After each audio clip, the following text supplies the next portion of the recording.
Hi, it's Dwyer, gamblersadvisory.com, dwyervip.com. Remember, the opinion you should follow should be your own. Just consider this video to be a second opinion from a complete stranger online. For discounts for new accounts on fanduel.com, fantasy sports, the promo code is Dwyer777. Now, I made a video yesterday where I talked about my thoughts on the state of the heavyweight division. And I was a little bit surprised at the comments. Right? Many people believe that some fighters who don't have belts right now, right, would have an excellent shot at the title. Right? Luis Ortiz, for example, is a name that popped up in a lot of the comments. Right? Well, let's not limit it to the heavyweight division. Right? We're in an era where tall, flat-footed guys who throw punches from long range, they don't want to get deep in the pocket, have taken over the division. Right? Deontay Wilder is really a long right hand and a left hook fighter. Right? Anthony Joshua, to me, is a guy who looks lost on the inside unless he's hit you with some long-range shots and you're semi-conscious. Right? Then he comes inside and tries to finish you. Right? Joshua has a lot of potential, but he's still in the early part of his career. Now, right now, let me just say this. The UK is a hotbed for heavyweights, right? Just like it seems that everyone from Philadelphia knows how to throw a left hook. There's a heavyweight tradition now that's taking place in the United Kingdom that hasn't happened, right, for any time I've been alive. Right now you have two heavyweight champions from the United Kingdom, at least for now. Tyson Fury, right, and Anthony Joshua, right? Joshua won the Olympic gold medal. Now he has a share of the heavyweight title. You have a former heavyweight champion who is from the UK, David Haye, right, who sees the commotion around him concerning Anthony Joshua, who feels that he could beat Anthony Joshua and some of the other guys with belts. Keep in mind, Haye at one point was signed to fight Tyson Fury. So David Haye is hanging in the mix. Well, now you have a guy who's in his early 30s, who has a share of the cruiserweight title, who is 6'3"-ish in height. Big height, big punch. Right? Tony Bellew. And he wants in on the party. So if you go to fightnews.com/rankings right now, it's going to pull up the rankings of the various sanctioning bodies. Right? That's a great site just in general, just to see, you know, who's where in what sanctioning body and stuff like that. Helps you figure out the mandatory contenders and things like that. Well, David Haye is ranked as a contender in the top 10 by the WBC, the WBA, the IBF, and the WBO. Right? So, Bellew understands what I've been saying here online for a while. The crown jewel of boxing is the heavyweight title. That's what people remember. Right? You see Buster Douglas walking down the street. He had the title for what, 5 minutes? And you say, there's Buster Douglas, former heavyweight champion. Right? A lot of multi-year champions in other weight classes, you would look at them and you wouldn't really know what weight class they were in. But you look at a heavyweight champion and you know Tyson Fury, heavyweight champion. Vladimir Klitschko, heavyweight champion. Larry Holmes, heavyweight champion. George Foreman, heavyweight champion. Right? You could literally go back. That's how big the title is. When you think of Frank Bruno, the first words are heavyweight champion. Now, if Frank Bruno were, let's say, a super middleweight champion, you might think, oh, Frank Bruno champion, but then you might have to scratch your head to figure out which belt he had. You never have to scratch your head when you're talking about the heavyweight championship. So even guys like Layman Brewster, you know, Layman Brewster, heavyweight champion. Right? You just know it. Right? So, Bellew has the cruiserweight champion. Don't get me wrong, I'm sure as Tony walks around town, people are like, hey, champ, hey, Tony, right? But Tony knows they're not saying heavyweight champ. When it comes time to negotiate purses, you can imagine when you're that heavyweight champion, right? The purses tend to be 7 figures. When you're the cruiserweight champion, maybe not so. Certainly not for championship defenses against fighters that might not be household names. So Bellew is looking around the UK right now, right? There's a hubbub in the UK. Not only do you have the guys I mentioned, you have other fighters. Derek Chisora, Dylan White, for example, on the local scene, who are ready and willing to fight whoever they can fight, right? These guys know they're literally one punch away from a heavyweight title. So Bellew sees what's happening. Bellew wants in on the party. He wants to be a contender, but to be a contender, you need to beat a contender. Enter David Haye. Right? Bellew's people have reached out to David Haye. They've said, hey, Haye, we want you. Now here's the challenge for David Haye. Why would David Haye be dealing with a guy who doesn't have the heavyweight title at this point in his career? Right? Obviously, it's prize fighting. Yes, if the money's good enough, David Haye will deal with my next door neighbor. Right? But I'm sure David Haye would rather get that money fighting for a title. Right? And I believe one of the hidden secrets in the sport is that the guys around these guys who have titles, obviously Tyson Fury would fight David Haye, right? He signed to do so and waited for Haye, just like Klitschko waited for Fury. Right? But I'm not sure if the people around Wilder, I'm not sure if the people around Joshua want their guy in the ring with David Haye. Right? Because, as I've said, David Haye is one of the hardest punchers in the sport of boxing. Right? If things don't work out for the young lion, it's going to be a complete car crash. Right? That young lion could well be on the canvas, counted out. So, Bellew wants a crack at Haye. Let's read the writing on the wall. Bellew wants a crack at Haye so he could really get a crack at whoever ends up with the title. Right? Bellew's looking around the heavyweight division and he knows heavyweights age more slowly than other fighters. Right? There should be an Einstein's rule of relativity concerning boxing aging. Right? Because in the heavyweight division, I'm sure Bellew's looking around and he's thinking, Vladimir Klitschko's older than I am. Then he's looking around and he's thinking, Luis Ortiz is older than I am.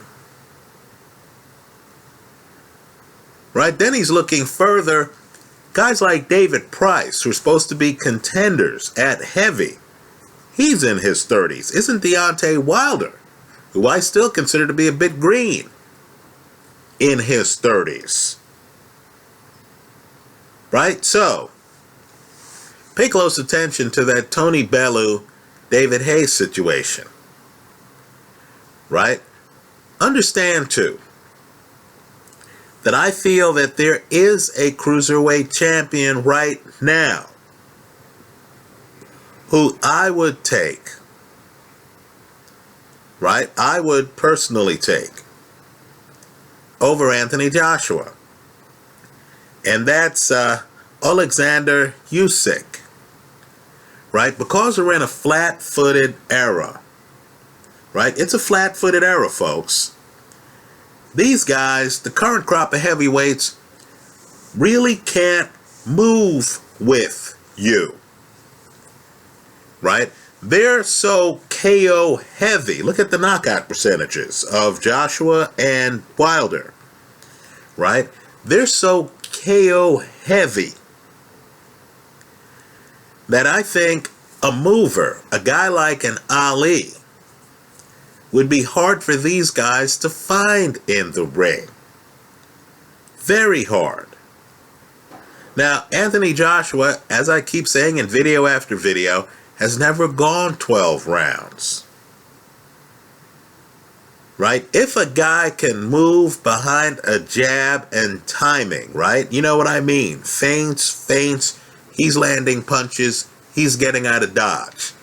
If a guy can build up points on Joshua without being close enough to Joshua to get hit hard early in a fight, how do we know Joshua is going to have the stamina late in the fight to catch up with that individual? Let me tell you, too, if you're a fighter and you're fighting a heavyweight champ, I've seen this time and time again. If you're a fighter and you're fighting a heavyweight champion and you make it to the 8th round and you're ahead on the scorecards, I'm just telling you, you will never see a guy get a second wind more than those situations. Right? Let me say this too. Even fighters with reputations for being lethargic, if they get close to a heavyweight title, they're going to kick it into overdrive. They're going to make the effort. So, Buster Douglas is on the canvas badly hurt against a dominant heavyweight champion. He gets off the canvas. Why? Because he's in the fight. Right? He's doing well on the scorecards. He senses, this could be my night. He gets off the canvas. Go back and look up how Mike Weaver wins the heavyweight title back in the day. Right? Weaver's there in the last round of the fight, and he senses the champ is wilting. Now, I just believe guys like Usyk, and I know people who are caught up on weights are going to say, a cruiserweight fighting for the heavyweight title, right? Against a guy, God forbid, who's a big heavyweight, right? But understand, Usyk, a cruiserweight who I personally believe Bellew knows he can't beat, right? Bellew's been in the ring with Usyk, right? When they were amateurs. Bellew's been in the ring with Usyk. He knows who Usyk is. Right? Both Bellew and Usyk have a share of the cruiserweight title. Right? I believe Usyk just moves too well for guys who are stationary. Right? So, when I look at Anthony Joshua, I see a guy who is a young fighter. He's cautious. He's still learning his skills. Right? An advanced guy like Usyk, who, by the way, don't be fooled by the weight. Usyk, like Bellew, is 6'3"-ish. Folks, understand, that's bigger than many heavyweight champions. How tall do you think Sonny Liston was? Right? I believe in Usyk moving around the ring, forcing a Joshua to find him, has a real shot at winning the heavyweight title. Right? Let me go one step further. I know Wilder has an excellent jab. Right? He certainly does. But if Wilder can't find you with that jab, what's his plan B really? I don't think Wilder would be able to find Usyk with the jab. I'll go further. People should be concerned by southpaw Luis Ortiz, right? Because the angles are different for southpaw. How do we know that Wilder knows how to land his jab on a southpaw? Keep in mind, too, you have an experience gap. I know Wilder's had a lot of fights and stuff. What I want people to do is to look at Ortiz's amateur background. Right? Understand, too, Ortiz has been in the ring with Brian Jennings. So, to me, simply put, the heavyweight title is up for grabs. Right? You know, as I said in an earlier video, I'd take Vladimir Klitschko right now over Wilder and Joshua. Now, this is not to suggest that Wilder and Joshua are bums. Right? Quite the opposite. They're promising young fighters, but, right, neither guy had to beat a Klitschko, an Ali, a Foreman, a Tyson, a Lewis to get the belt. So these are young guys who, took the highway to the title, as opposed to taking the hard route off-road. So they don't have the calluses. They don't have the knowledge base that guys who've had to take the hard road have. Right? I know Wilder and Joshua have sparred with Vladimir Klitschko. But that's not the same as David Haye going to Germany and actually fighting Vladimir Klitschko in an actual title fight. Right? The big stage. I saw Joshua talking to Charles Martin at one of these, pre-fight things, right? Beyond the gloves or whatever. Outside the ring, 24/7, whatever it was. And Joshua was saying, look, man, this is the big time. Right? You're coming to the UK and, the bright lights are going to, make you realize that this is big, right? He said that to Dominique Brazil, too. How could he possibly say that to someone like Vladimir Klitschko? Right? Who was heavyweight champ for years. Who fought in big fight after big fight. How could he say that to David Haye? Right? And so, pay attention to the cruisers. Because I do believe that Bellew, again, 6'3"-ish, and Usyk, again, 6'3"-ish, have a shot. In fact, Usyk, Bellew's not that mobile. Right? Usyk is. The two guys pose a different challenge. Right? Bellew can fight inside. I think an inside fighter might destroy Deontay Wilder. Right? Destroy him. Usyk fights outside and has, legs. He knows how to move around the ring. He has a skill set that kind of reminds me a bit of Ali. Right? I just believe a guy like that would be able to outmaneuver Anthony Joshua. Let me tell you, Dylan White claims he hurt his shoulder early in the Joshua fight. Look at the tape. I think the tape supports him. Right? He really couldn't throw one of his hands well after that. It took Joshua, into the 7th round to catch up with a guy who only had one arm, who wasn't particularly mobile. Right. Took him into the 7th round. Now you're telling me Usyk, who can pivot, who can move, who can hit you from distance, who's hard to find in the ring, who of course is unbeaten. Are you certain that Anthony Joshua is going to be able to find him? So now we have a situation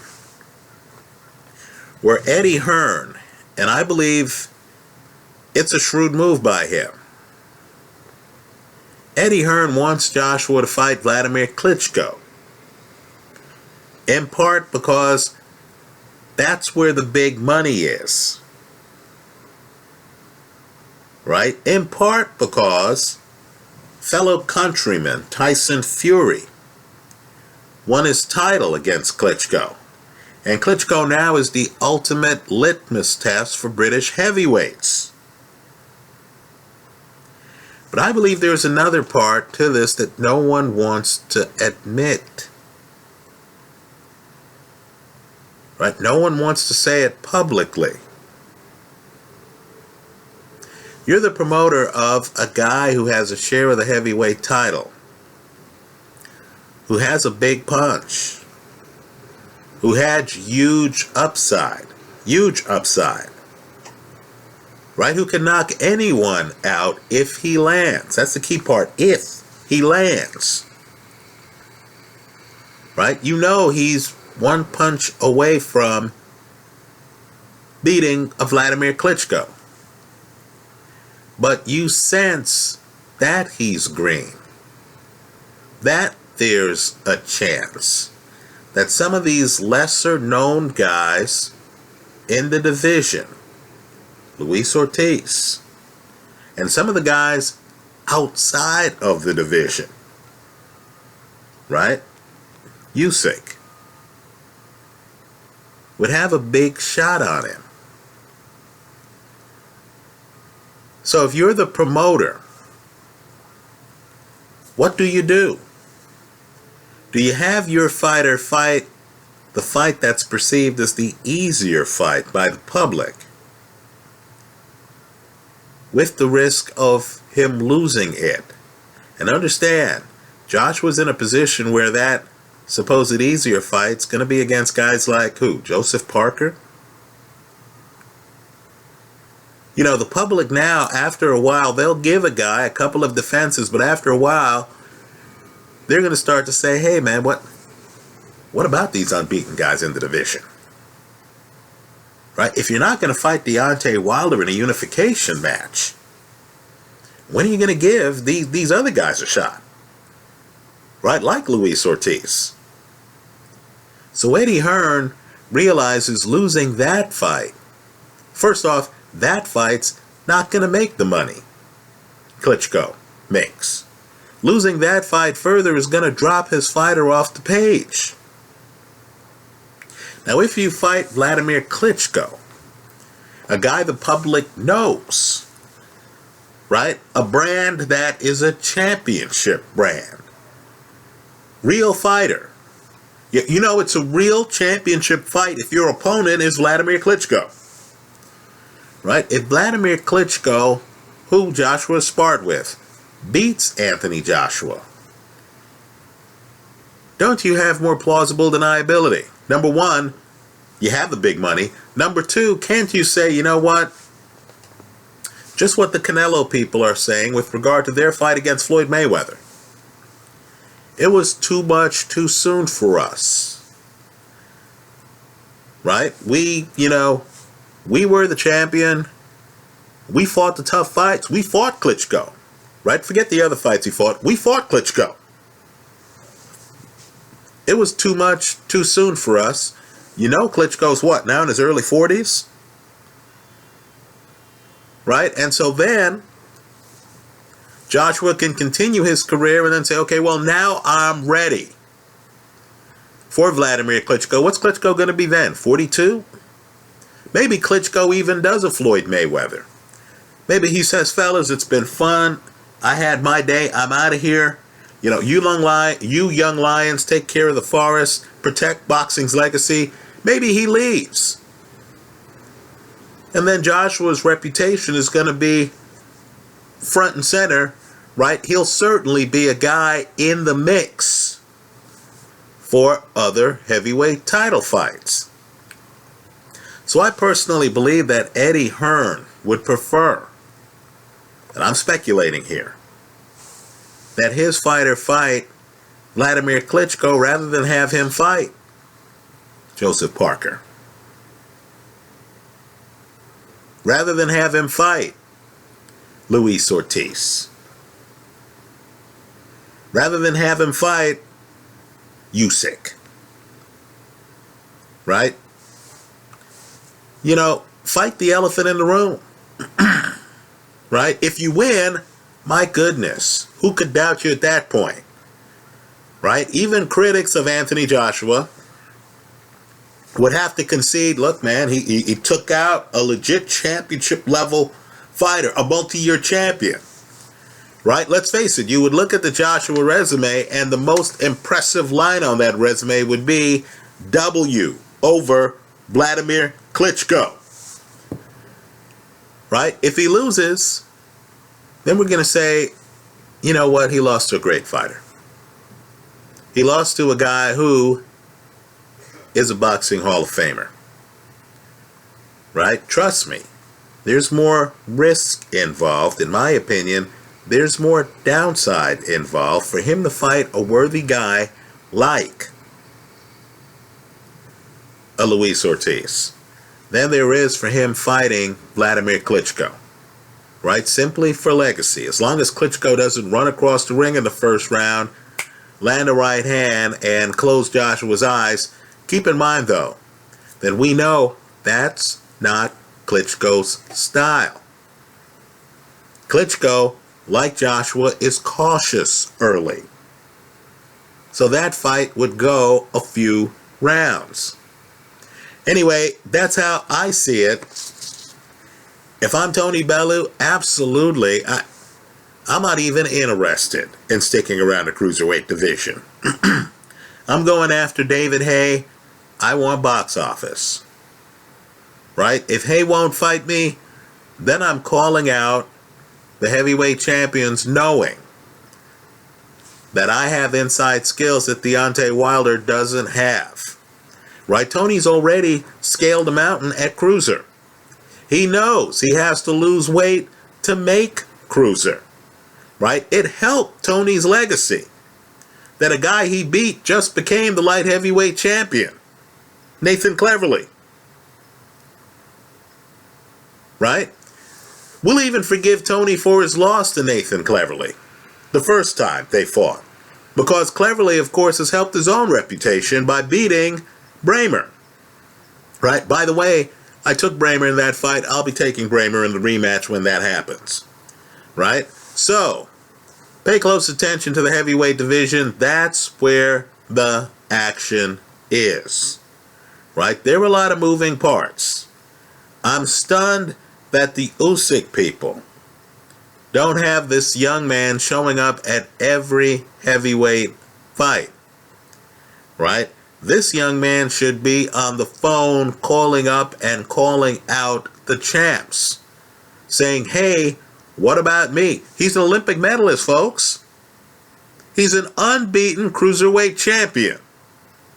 He moves better than anybody in the heavyweight division, and he's a big man, 6'3", with a jab, with upper body movement. Very hard matchup. Very hard matchup. Right? If you're a sensible heavyweight, you don't want to fight this guy because he's too dangerous. You would rather fight potted plants, guys who can't move in the ring, Bermane Stiverne, than a guy like this. Because at least with Stiverne, these guys know they can hit him. Right? With Usyk, they don't know that. So pay close attention to the heavyweight division. It's live. Let's just say Vladimir Klitschko is still in play. Right? David Haye is still in play. Before we laugh at the old lions, understand how close they are to another heavyweight run. As I said, David Haye right now. Everyone's criticizing David Haye's level of opposition. I encourage you to figure out his rankings in the WBC, WBA, IBF, WBO. Some of these organizations have him ranked in the top 5, folks. Top 5. Anyway, that's how I see it. Let me hear from you. I hope you leave your comments in the comment section to this video. Thanks for stopping by.